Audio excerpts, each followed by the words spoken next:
Thank you so much for coming here. I know Monday afternoons is not the best time to go out and listen to a talk, but I think, okay, I'm gonna use it then. Try not to scream into it. Okay. Okay, better? Okay. So I am Professor Sampada Dalvi. I am a professor of English here at Kingwood College. I see one familiar face. If not, maybe you'll take one of my classes in the future semesters and I'll get to know you better. But thank you for coming here anyway. The reason for the talk to be held today was because of an email exchange that talked about what are some of the books that students are not reading anymore that they used to read a few years before. And Their Eyes Were Watching God just came into my mind because when I was teaching, I've been teaching for a while now, and when I was teaching about 5-7 years ago, when I would bring up Zora Neale Hurston with my students, they would recognize her name. They would say, yeah, we read her book in high school or in middle school. But that's not been happening in the past few semesters that I've been teaching here especially. I teach Zora Neale Hurston's short story Sweat in my English 1302 class. And when I ask students if they've heard of Zora Neale Hurston before, they say that they haven't, which is quite sad. So I'm hoping that at the end of today's discussion, at the end of today's talk, you will be familiar with Zora Neale Hurston a little bit more. You will be curious enough to read her, or at least know about her at the end of the talk. So that's my aim for today. The way I have divided this talk is into 3 sections. So you will know when the end is near, and hopefully that'll make you happy. It's divided into 3 sections: literature, writing, and love. I am hoping to sort of give you an overview of Hurston and an in-depth knowledge of Their Eyes Were Watching God. So there'll be a few spoilers, but I still think that the book will be well worth its read at the end of the discussion. So let's move on to the biography of Hurston, just as an overview of who she is. This is Zora Neale Hurston, and I've peppered my PowerPoint presentation with a lot of her photographs because I think she's fun to look at, and she's got some beautiful pictures out there on the internet. So if you see any photographs, they're of Hurston. They're mostly nobody else. Although I'll be talking about a character a lot from her novel, so don't be confused, it's just Hurston. So Hurston was born in Notasulga, Alabama in 1891. She moved to Eatonville, a town in Florida, an all-black town in Florida, when she was 3. And she felt very close to this town.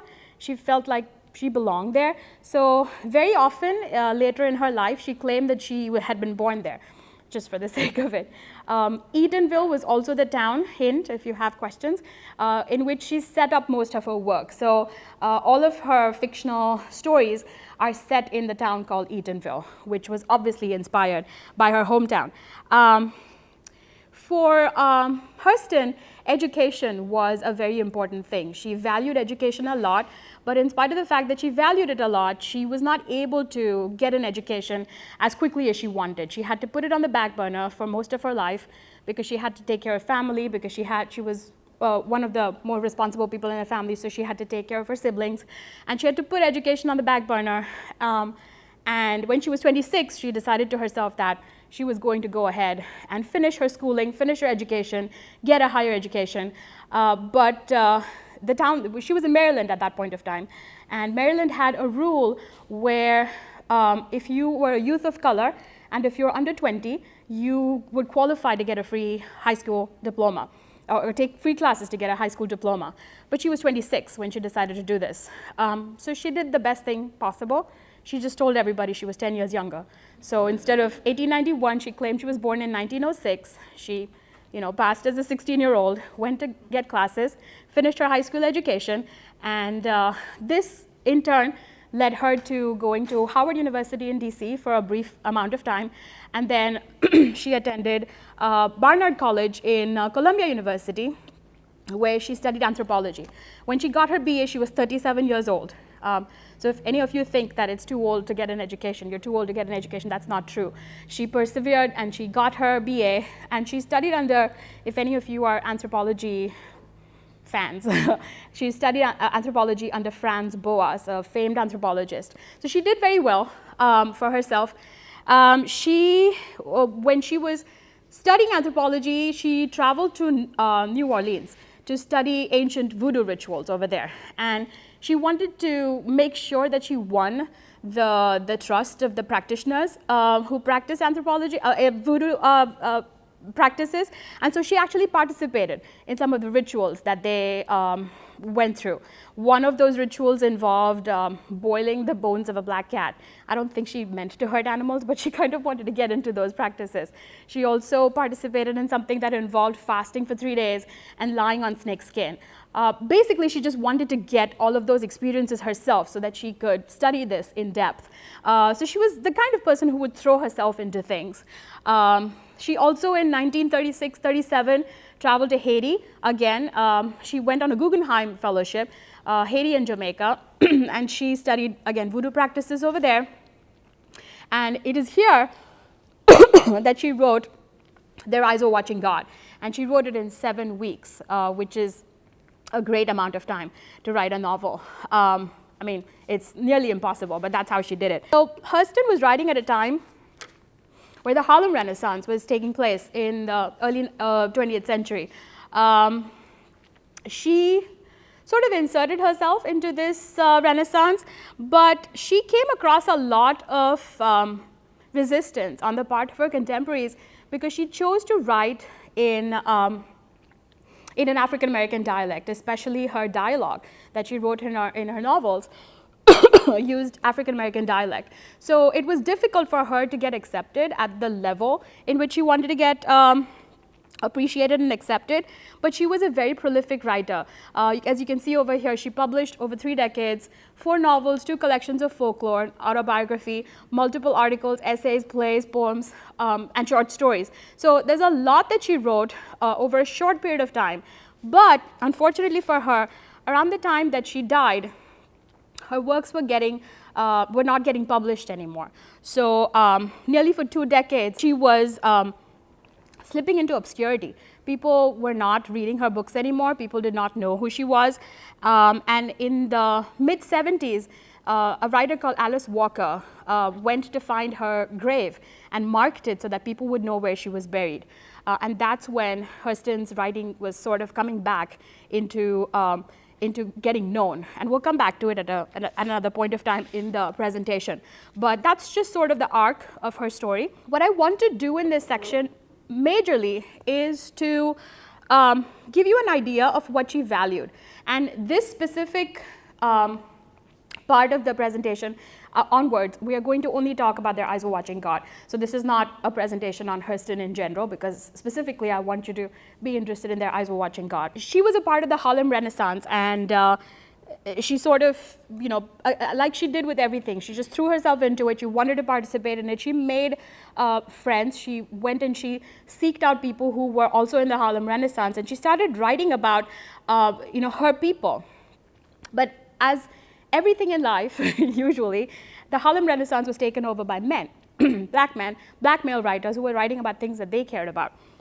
Some of these pictures, I don't know if you recognize them. That's Richard Wright, Ralph Ellison, Elaine Locke, who was actually a mentor of Hurston's, and Langston Hughes, who was a friend of Hurston's. So these were people that she knew. These were people that she moved around with in their circles.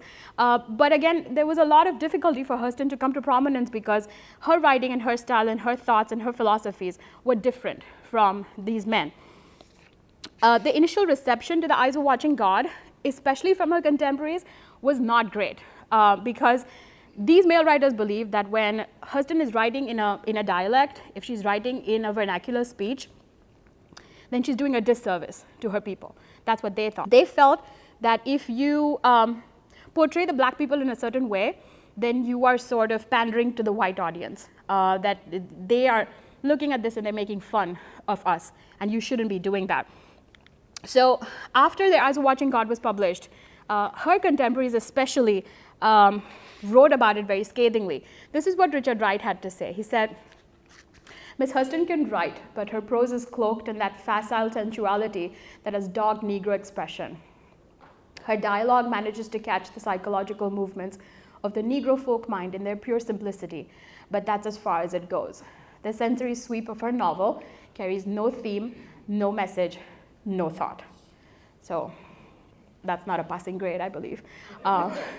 So if you get a bad grade, at least it's not that. This is what her mentor, Elaine Locke, had to say.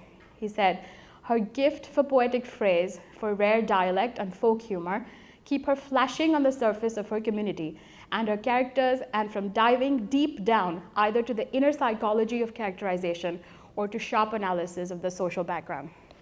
So basically what they're saying is that she's only traveling on the surface of everything.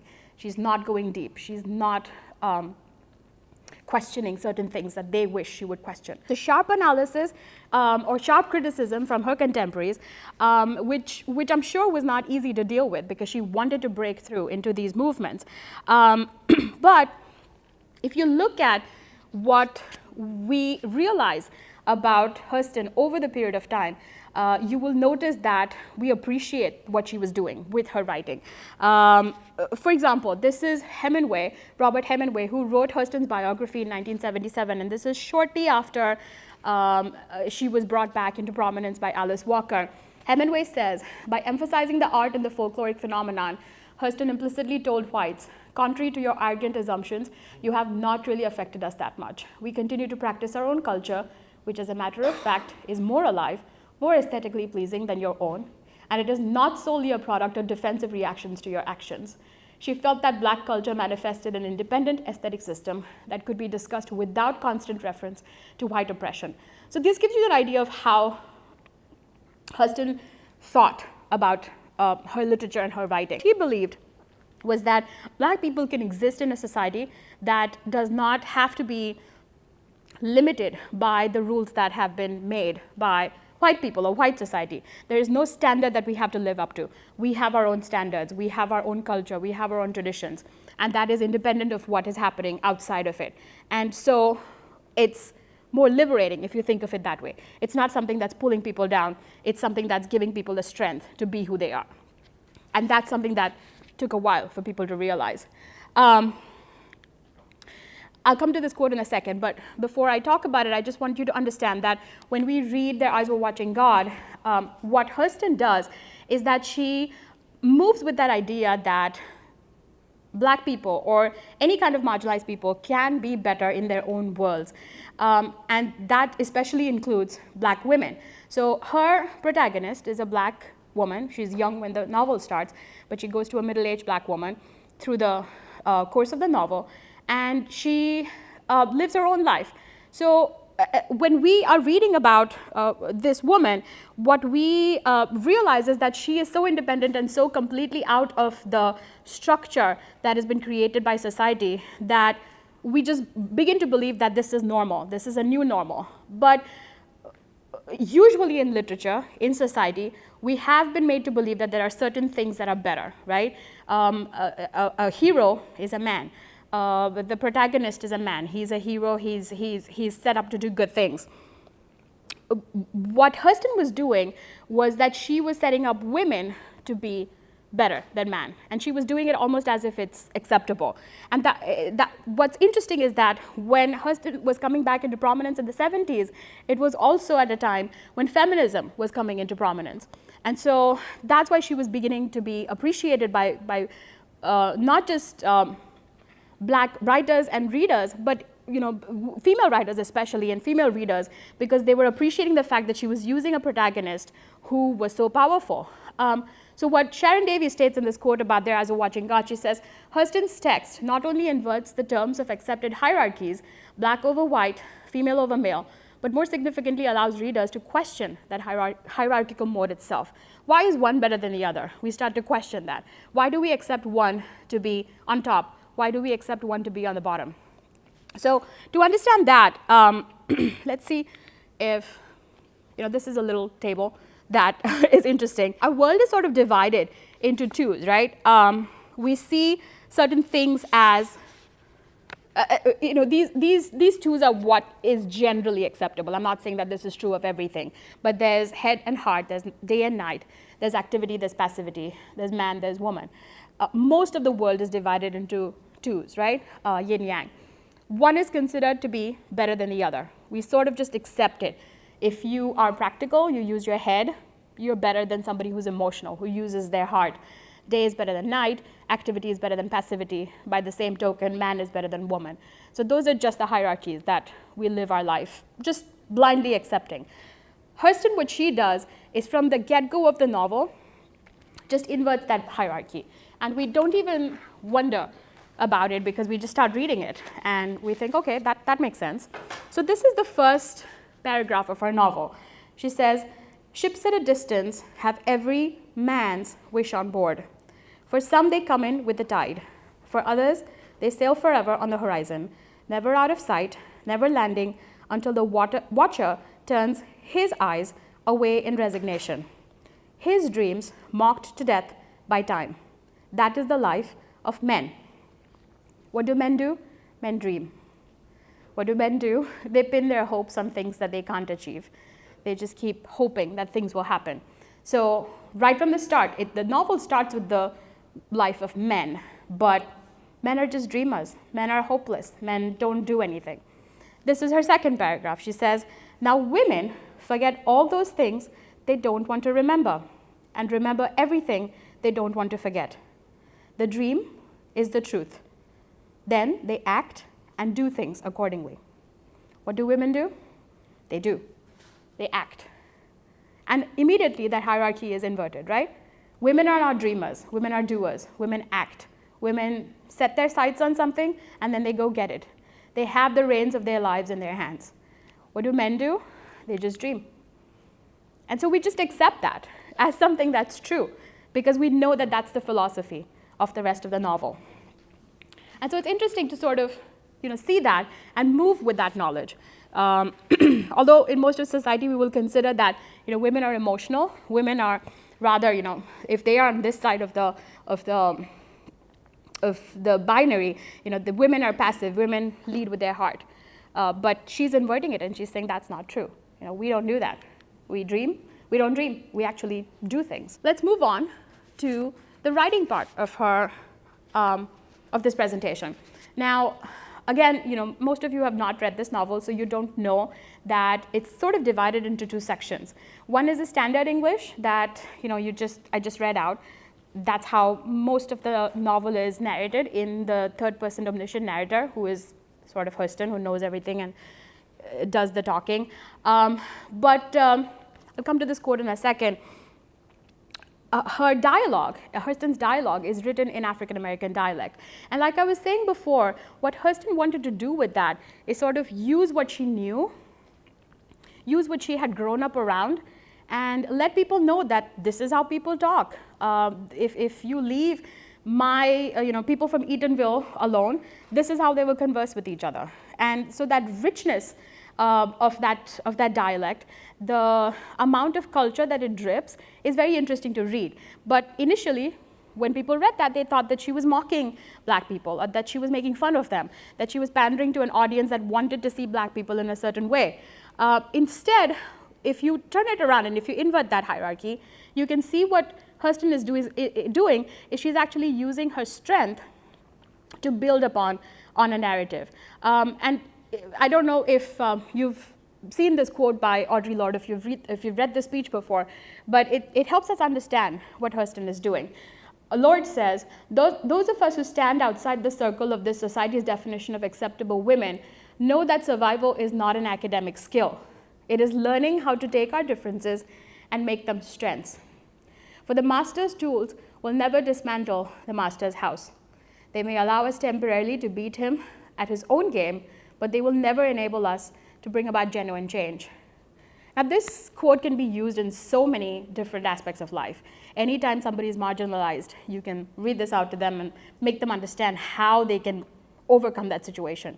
But it's also easy to understand Hurston's philosophy with this, because what Hurston is doing is she's using the language that she is familiar with to sort of let the standard be broken. What she's saying is that I cannot use only one kind of English in order for you to understand my people or for me to empower my people. I am going to use the dialect that I have grown up with and dismantle the writing that has been sort of made the standard by white male writers or white female writers or even black male writers. So she's writing from her perspective, and she's writing what her strength is. So I found this little clip of Ruby Dee reading the first part of the chapter, and I'm going to set it up for you because, like I said, most of you have not read the novel. So Their Eyes Were Watching God is about a woman called Janie. And when the novel begins, she walks into her town of Eatonville. She's coming back after an adventure. She's left town with who used to be her young lover. She eventually marries him, but the townspeople don't know that. So she's coming back into the town. She's really not paying attention to anybody else. All she wants to do is to go back to her house because she has nowhere to go at this point of time. And as she's walking down the street, people are sitting on their stoops, sitting on their porches, watching her and judging her. And they're gossiping about her behind her back. And that's when you will hear the vernacular speech.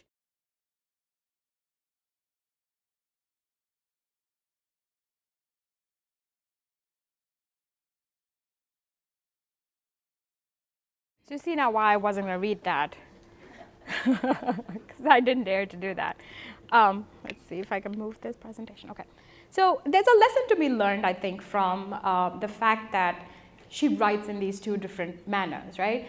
As you were hearing Ruby Dee speak, you knew that the dialogue was being said in a vernacular dialect. And when the narration is happening, it's happening in standard English.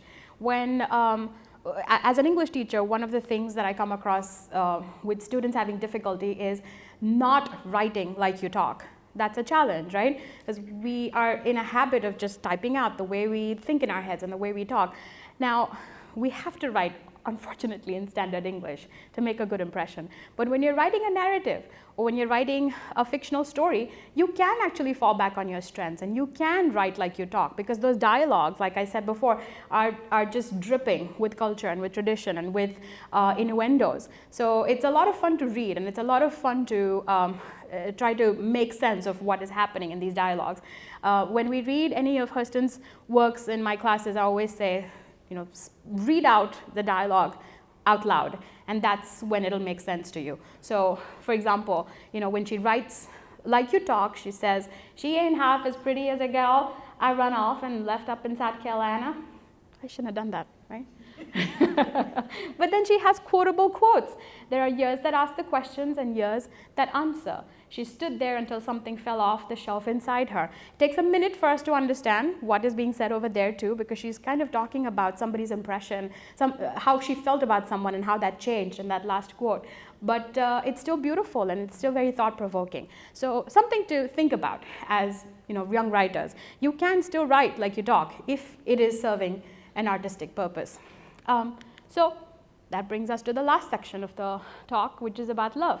So in this section specifically, what I want to do is to tell you a little bit about the novel itself, about Their Eyes Watching God and that very lovable character of Janie, who is the central character. So the novel is about Janie. Like I said earlier, the novel starts when Janie comes back to her town of Eatonville, and she's sort of been on an adventure. Nobody knows what she's been through, neither do we. And so she sits down and she starts telling her friend about what she has experienced in these past few years that she's been away. But she goes back way in her past and she starts talking about her life. And the history that she goes into is when she's 16 years old. And she's blossoming, she's blooming. She's coming into her own as a woman, and she shares her first kiss with a young man. And when her grandmother sees that, she's so petrified of the fact that Janie is actually going to have her own sexual experiences. She's so afraid that she's going to lose Janie to society at large that she marries Janie off to the first man who has a little bit of land, because that's what makes a good man, right? He has land and he owns something. So that man is Logan Killicks. That's the first marriage that Janie has at the age of 16. And she realizes very quickly that just because you're married to someone doesn't mean that you have to love them. She realizes that all her married life is just working on the farm, cleaning up after the animals, cooking, and that's it. She feels no desire for the man that she's married to, and that's very disappointing to her. So Hurston tells us, Janie knew now that marriage does not make love. Her first dream was dead, and so she became a woman. Typically, in most of life, that'll be the end of someone's story, right? You get married, that's it. If it doesn't work out, too bad. But even at a time when that would be true of most women, what Hurston does is she gives her another opportunity. So Janie doesn't just sit back and say, okay, too bad, you know, my life is done. I don't want to do anything anymore. I'll just wait for this man to die. She actually comes across a man that she finds interesting and attractive. He's ambitious, he is well-dressed, he's well-spoken, he's completely different from her first husband. And so she gets attracted to him, and she decides, after a little bit of prodding from him, she runs away with him. She just decides to, you know, like most of Hurston's characters, to take the reins of her life into her own hands. So she runs away with him. This man, Joe Starks, is extremely ambitious. He wants to go set up, you know, his life somewhere and become a big man. And he is off to Eatonville, which was Hurston's town. So he goes off to Eatonville. He figures out there's no mayor in this town. He says, well, there's no mayor. I can be the mayor. And so he becomes a self-elected mayor. And he wants Janie as a trophy wife, basically, because she's pretty, she's beautiful, she's got long hair, she's light-skinned. And he makes her Mrs. Mayor. And this is actually a picture of Hurston, but it sort of portrays how Janie is seen in the novel by Joe Starks. What he wants her to do is to get dressed beautifully, cover her hair because he doesn't want other men to look at it or to touch it accidentally, and just sit in the store that he has bought. Just be kind of, you know, the thing to look at. But he doesn't let her talk. She has no voice, literally and figuratively, in that marriage. But she sort of makes her peace with it because she doesn't have any other options at that point of time. Joe Starks dies, and for the first time in her life, Janie starts to enjoy her own life because she's a widow now in her 40s, and she's okay with that. She, you know, is enjoying her single life. She's running the store. She's taking care of finances because that's what she's used to do. And she comes across a man called Tea Cake is passing through town, and she meets him. They become friends. But the relationship starts on the basis of equality because Tea Cake chooses to teach Janie how to play checkers.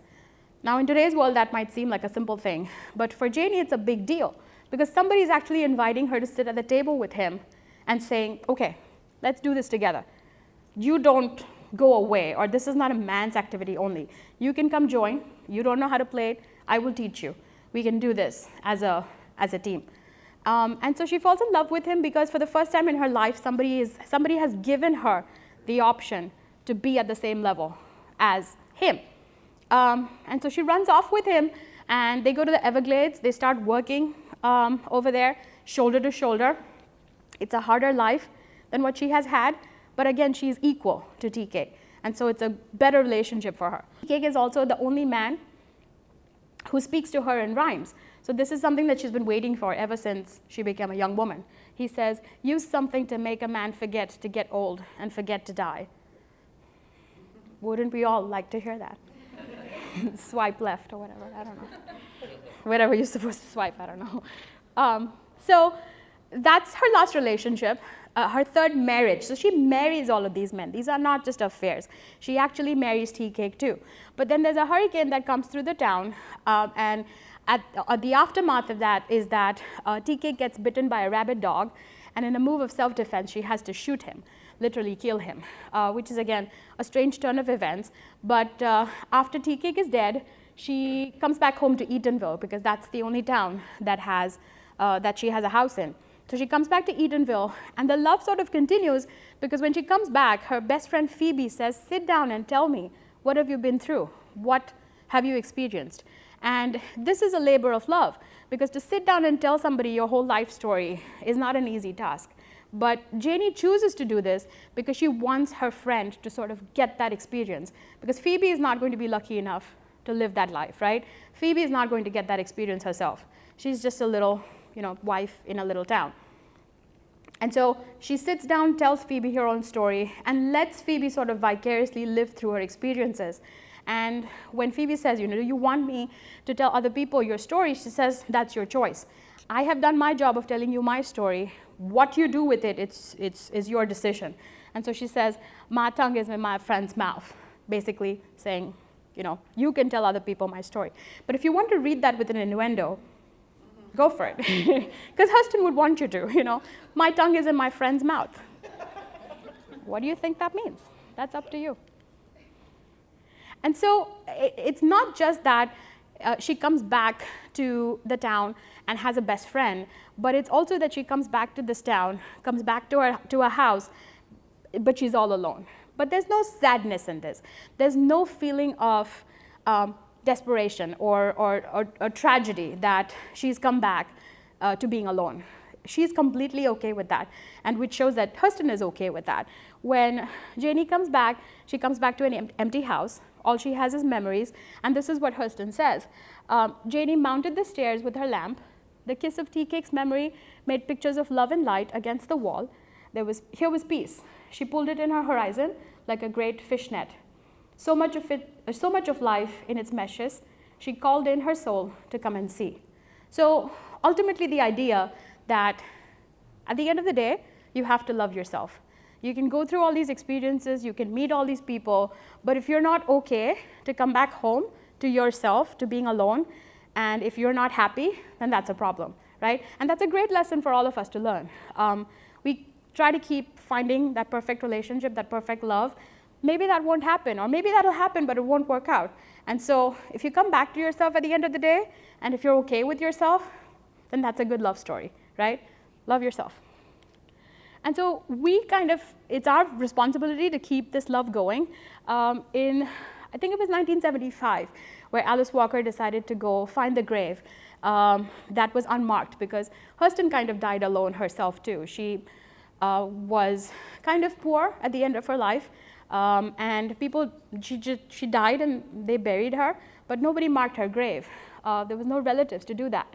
And so when Alice Walker figured out that there was an unmarked grave in which Zora Neale Hurston was lying, she went in the search for it. So we're hoping this is the grave where she was. We can't be 100% sure, but it says Zora Neale Hurston, a genius of the South, 1901 to 1960.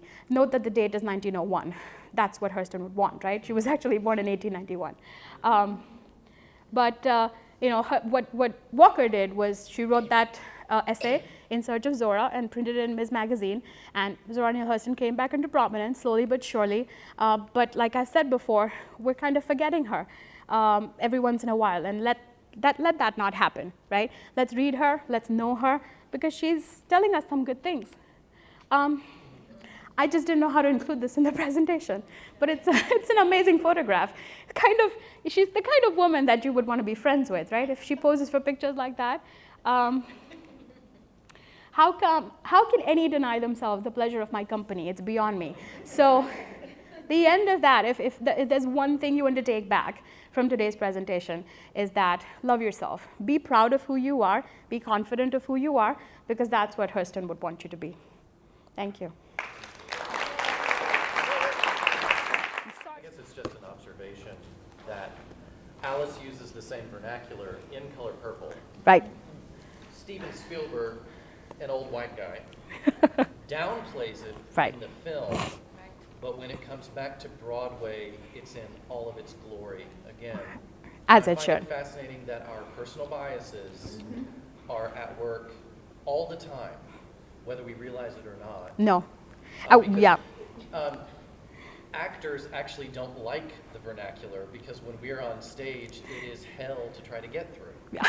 You saw me And so trying many out. of us will translate it back into standard English. Yeah. And then work on the accent or the characterization. Yeah. Because it is very difficult to deal with in rehearsal. Right. And so we fight that as well.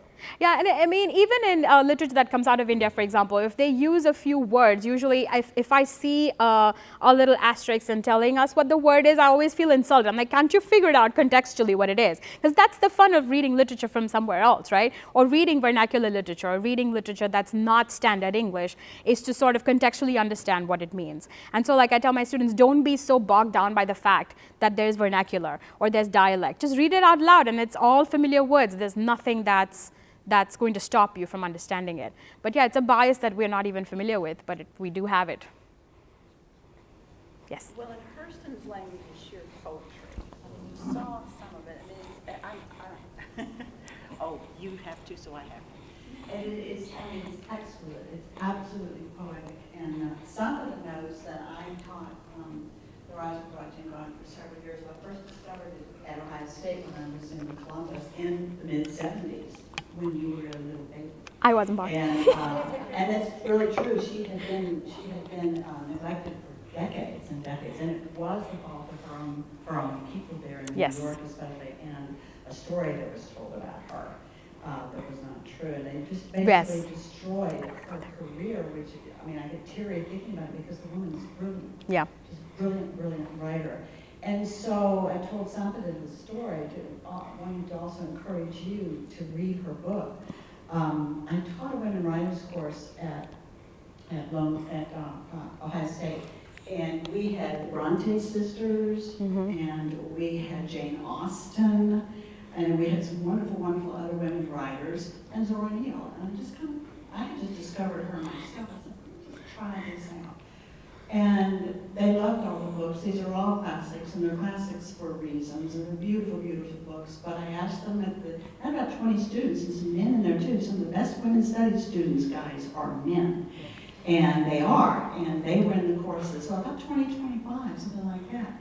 And I asked them at the end of the semester, I said, you read the Bronte sisters, both of them, and you read Austen, or 2 of the 3, and you read Austen, and and which one was your favorite? And it was Zora Neale Hurston's Their Eyes Were Watching God. Read out Wuthering Heights, read out Jane Eyre, read out Pride and Prejudice. I'm not kidding you. And these were Ohio State University sophomores.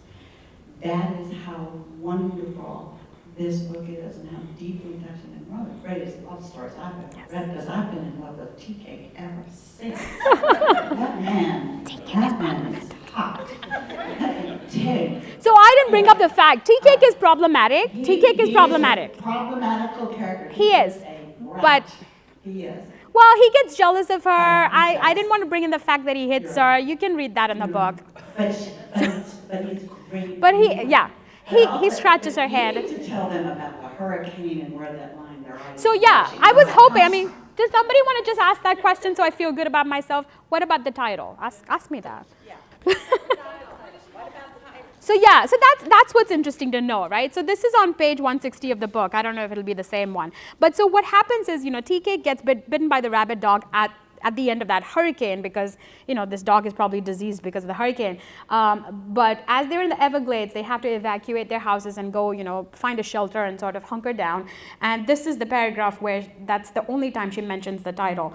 It says, "The wind came back with triple fury and put out the light for the last time. They sat in company with others in other shanties, their eyes straining against crude walls, and their souls asking if he meant to measure their puny might against his. They seemed to be staring at the dark, but their eyes were watching God." So like Joan said, poetry, you have to go through the novel to sort of find out where that title is. He saves her life. Yes, he does. There was a question? Yes. Looking at the presentation, I found it odd, me personally, knowing that Langston Hughes was one of her critics, and one of my favorite poems by Langston Hughes is written in African dialect, African American dialect. Right. There was Richard Wright and Elaine Locke who wrote the criticism. Langston Hughes was not overly critical about her. I don't think he published anything, but they did have a fallout, didn't they, because they were friends, so that happens, and they were both artists. Yeah. Over the play that they were writing, exactly, yes. So he didn't criticize her outwardly for Their Eyes Were Watching God. He was much kinder than the others, right? I think there's a new book out. Yes. A new dual biography of their relationship on. Oh, really? Yeah, Hughes and Hurston. I read about it yesterday in the New York Times. So, I mean, I haven't read the book, but I know it's out anyway. Okay. So. New information. We good? Yes. Adnan wants to say that I love her message. The thing is that you should love yourself. I love the message of her real life in general. Yeah. Very true. Thank you. What can you repeat that? He just said that he likes the message of the fact that, you have to love yourself at the end of the day, that you come back home to yourself. It's a good message.